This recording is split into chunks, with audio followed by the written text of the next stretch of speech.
Hello and welcome to Dear Kev, the show where I give you the best, worst advice on the planet. The questions are submitted by you to Dear Kev at KevOnStage.com. Without further ado, first question. Dear Kev, so my husband and I are watching Zooming with the Homies on To Hear More's YouTube page, and a guest on the show mentioned they had a friend with a FansOnly page. She said the girl did not show any private areas, just cleavage, only cleavage, and was getting paid. I thought about doing the same thing, so I asked my husband days later, but he was not having it. I told him with the size of these tig old biddies, I could bring in big bucks and pay some stuff off, get in, get out. Also, I guess I should add both me and my husband and I are deacons at the church, so he feels this isn't something Christians should be doing.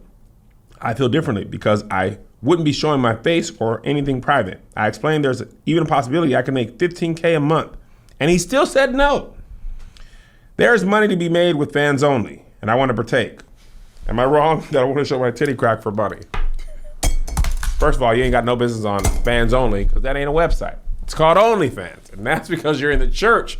You're calling it wrong things. And that's how I know you're a black woman, because black women be messing up the name of stuff. I want to go there and show my breasts on the FansOnly.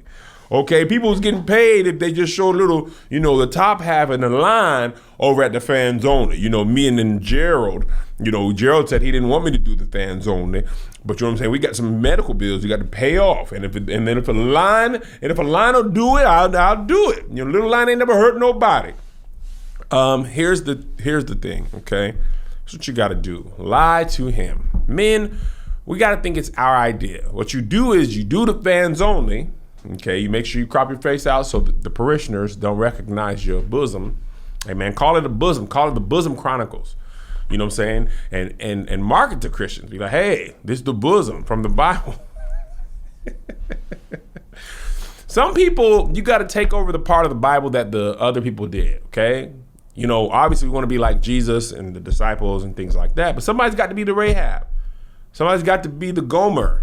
Somebody's got to be the Pharisees and the Sadducees. We all got to play our part. I'm going to heaven. If you want to play the sex worker woman, which was in the Bible, you got to do that. Your husband got to understand that everybody's got their place in the story. So you start your FansOnly. You know what I'm saying? It's better than selling chicken dinners, and you get paid. Leave your husband. Then what's he going to do? Next question. Dear Kev, longtime listener here. So here's the thing. See what I did there? They put that in here. I'm engaged. Finally got the girl of my dreams to marry me. But I'm in a complicated situation, but I'll take it. One day she gave me her password to pay a bill, and like a good fiance, I did it. But then I wondered, is this password universal? And to my surprise, it was. I got into her DMs and saw old conversations she had with multiple other guys when we were dating. Dating, not together. And to my surprise, the things I found out, she had multiple sexual partners at a time, and some of the things they did, like juice on the face, not orange juice, not apple, more of a pina colada mix. To raw dogging has me in a mood. She knows that I know of other guys, but she doesn't know how I know and to what extent. I won't lie, I love her, but every time I look at her, I think of her getting pounded out and slopped on the face. We haven't even had sex yet. I found out, and I don't know if I'll have those thoughts in my head. My fiance was a hoe, and I mean a hoe. I don't think this is something I can forget. What should I do? Just try and forget because everyone has a past? Cheat and mess around and catch up? Or leave her? Advice. My advice is to mind your business. If you would have just minded your business, you wouldn't be in this situation, okay? Mind your business. All you had to do was mind your business, but no. How you gonna blame her for her life and be mad at her when you're the one not minding your business? You done snooped into her DMs and you found something you shouldn't have been looking for. And now you're gonna blame her? How you gonna cheat on her because you went snooping? She didn't cheat on you. This sound like a man too. Should I cheat and mess around to catch up or leave her? You should mind your business. Mind the business that pays you. Minding your business is a skill. You should learn it. You should have did what you were supposed to do and then went on about your business and now you're stuck, okay? You know what else is a skill? Graphic design, 2D animation. I just got a beautiful 2D animation for JoJo's podcast. Let me just show you how amazing it is. And I couldn't make it, okay? I couldn't make it because I'm not skilled.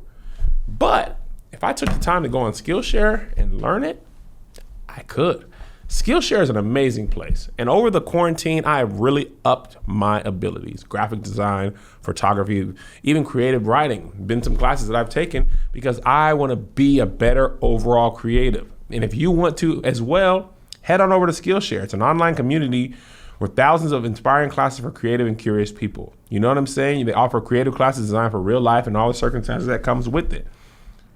I've done it. Melissa's done it. You should do it too. Skillshare has classes to fit your schedule and skill level. Members get unlimited access to thousands of inspiring classes with hands-on projects from a community of millions. Skillshare is also incredibly affordable, especially when compared to pricey in-person classes and workshops. An annual subscription is less than $10 a month. Now listen this. Explore your creativity and get 2 free months of premium membership at Skillshare.com/dear. That's 2 whole months of unlimited access to thousands of classes for free. Get started and join today by heading to Skillshare.com/dear. That's 2 free months of unlimited access to thousands of classes at Skillshare.com/dear. Next question. Dear Kev, I've been happily married for 5 years as of this past August. My wife is a beautiful white woman with a big booty, and she's amazing to me and my family. The problem is she won't have the sex. We haven't had the sex since before being married. She tells me that it hurts and she has no interest. I need the sex. I've never stepped outside of our relationship, but there's a gorgeous dark chocolate queen that has been in my ear for months. What do you think I should do here? Stuck between a wife and a hard place. Well, what I think you should do is make sure your wife doesn't have a serious medical condition. There is a condition, I can't think of the name of it. I think it's vaginismus. Let me see. Yes, vaginismus is a condition involving a muscle spasm in the pelvic floor muscles. It can make it painful, difficult, or even impossible to have sexual intercourse, and or to undergo a gynecological exam or insert a tampon.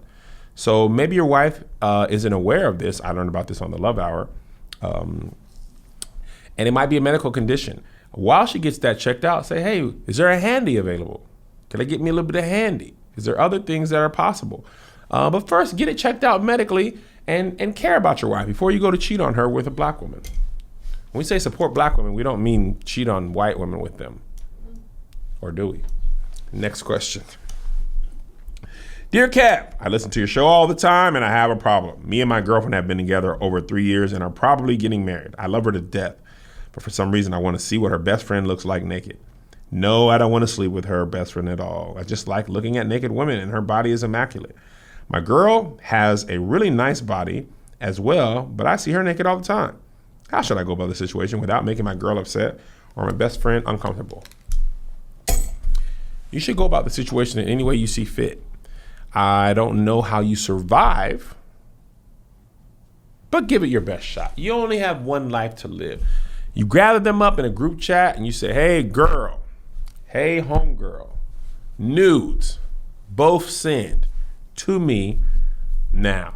Who's in? Huh? People love a good who's in, huh? You know, like Applebee's. Applebee's isn't anybody's favorite restaurant, right? Nobody's like, oh, love the bees. But if I was like, hey, Applebee's, who's in? Now you're like, I could be in for Applebee's. It's all in the presentation. So you go nudes, who's in? And then wait and see what happens. And then I'll read your obituary. And I'll be at your funeral wearing headphones, especially Raycon.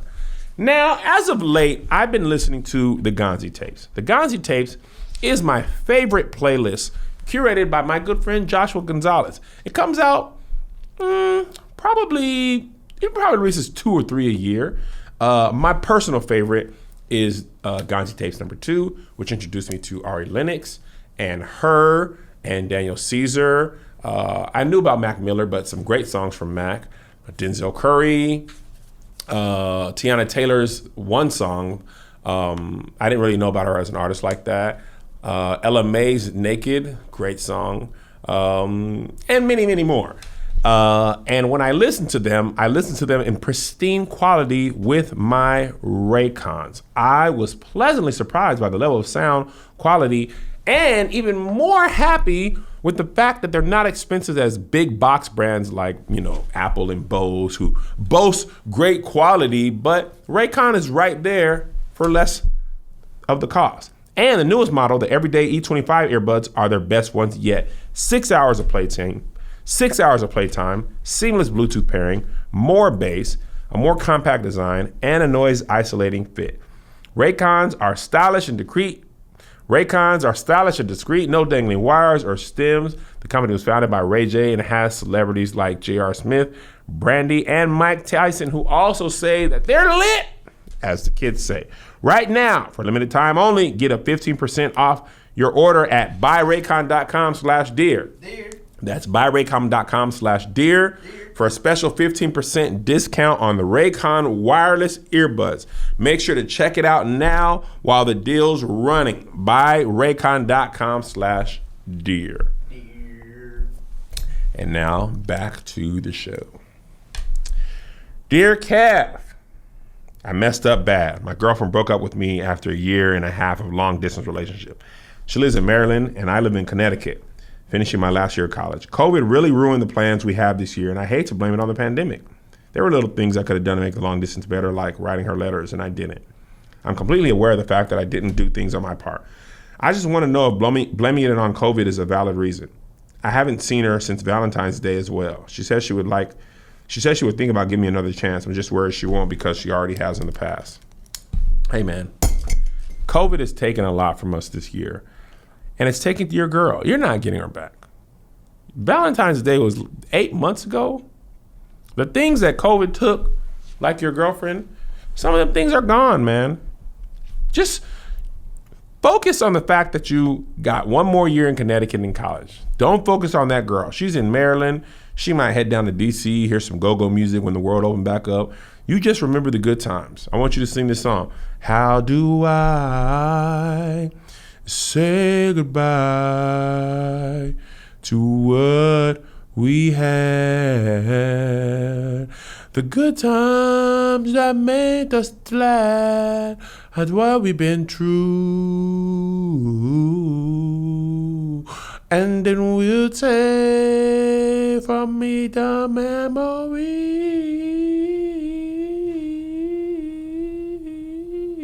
to be my sunshine after the rain.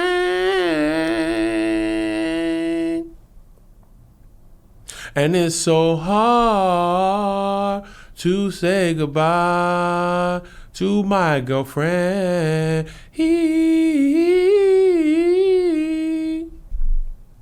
And we'll take with me the memory to be our sunshine after the rain.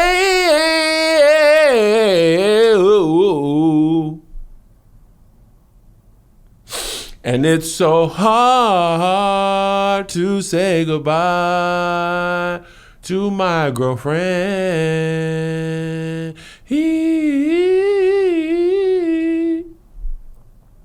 Do you feel better? Probably don't. Sucks to be you.